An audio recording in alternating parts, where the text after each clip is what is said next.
Ya, Assalamualaikum warahmatullahi wabarakatuh. Teman-teman, perkenalkan nama saya Muhammad Ikram Maulana Albi. Saya merupakan mahasantri pendidikan kader ulama Majelis Ulama Indonesia Kabupaten Bekasi. Nah, di sini kembali lagi kita akan membahas tentang etika dalam berdakwah. Artian singkatnya, dakwah adalah ajakan kepada kebaikan sesuai dengan ajaran Islam. Sebagaimana bahasa Arabnya, dakwah sendiri berarti da'a yad'u dakwatan, yang artinya menyeru.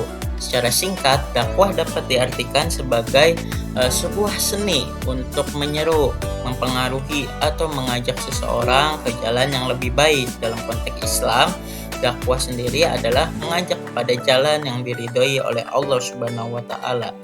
Namun pada perkembangannya diperlukan adanya pentingnya etika dalam berdakwah dengan maksud agar pesan tersampaikan dengan baik, diterima oleh masyarakat, dan diamalkan oleh masyarakat dengan senang hati. Nah, teman-teman semua, tentunya dalam berdakwah juga diperlukan adanya landasan agar dakwah yang kita sampaikan itu terencana dan juga tercapai apa maksud dan tujuan dari dakwah tersebut. Adapun landasan utama dalam berdakwah adalah Al-Quran dan hadis sebagai pedoman. Tentunya sumber utama dalam berdakwah adalah Al-Quran dan hadis, sesuai dengan perkataan Allah dalam Quran surat An-Nahl ayat 125 yang berbunyi, Ud'u ila sabili rabbika bil hikmati wal mau'izatil hasanah wajadilhum billati hiya ahsan. Al-ayah, yang artinya serulah ke jalan Tuhanmu dengan hikmah atau dengan kebijaksanaan dan pelajaran yang baik, sehingga tujuan dakwah itu adalah membimbing, mengajak, merangkul, bukan menghakimi atau bukan memukul.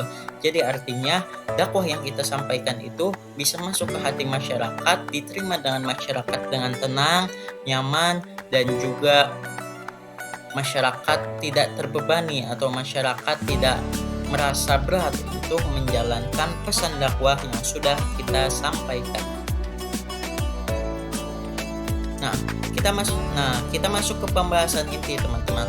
Di sini ada prinsip-prinsip etika dalam berdakwah. Yang pertama, ikhlas karena Allah Subhanahu wa taala. Lakukanlah dakwah dengan maksud lillahi ta'ala, untuk menggapai ridho Allah Ta'ala, dengan ikhlas karena Allah Ta'ala, tanpa adanya embel-embel atau tanpa adanya ingin mendapatkan imbalan.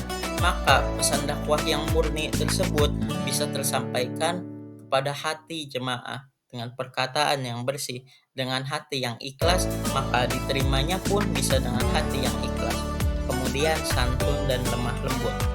Dengan bahasa yang santun dan lemah lembut, jamaah bisa merasa aman, jamaah bisa merasa nyaman, sehingga pesan dakwah yang disampaikan bisa diterima dengan mudah tanpa adanya baper, tanpa adanya perasaan yang tersinggung ataupun emosi di hati masyarakat.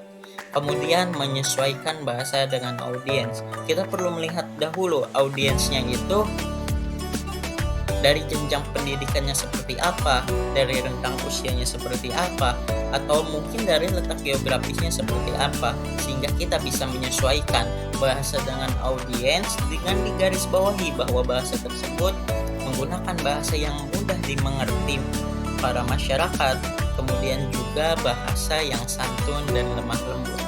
Kemudian yang terakhir, mengutamakan teladan atau uswah hasanah. Dakwah yang paling berhasil yang diajarkan Rasul kepada kita adalah dakwah yang dimulai dari diri kita sendiri, yang mana kita memberikan teladan kepada jamaah, kita mencontohkan. Jadi dakwah itu bukan hanya dengan bil qauli atau ucapan, tapi juga dengan bil fi'li atau dengan perbuatan. Dimulai dari kita sendiri, kita mulai membenahi diri, kemudian kita mencontohkan kepada masyarakat, memberikan teladan yang baik dengan mencontoh Rasulullah sebagai uswah hasanahnya. Nah, teman-teman, di sini kita mencapai di tahap terakhir atau kesimpulan. Ada di sini ada dakwah. Dakwah adalah menyampaikan atau menyerukan kebenaran dengan hikmah, dengan bijaksana, dengan baik. Kemudian kita juga harus memiliki etika dalam berdakwah. Tujuannya adalah untuk menjaga agar dakwah kita itu bisa diterima dengan hati yang terbuka dalam hati masyarakat. Yang terakhir, dakwah bukan hanya kata, tetapi juga sikap dan perilaku merupakan bentuk dari dakwah, merupakan bagian dari teladan kita kepada masyarakat. Terima kasih, jangan lupa subscribe. Wassalamualaikum warahmatullahi wabarakatuh.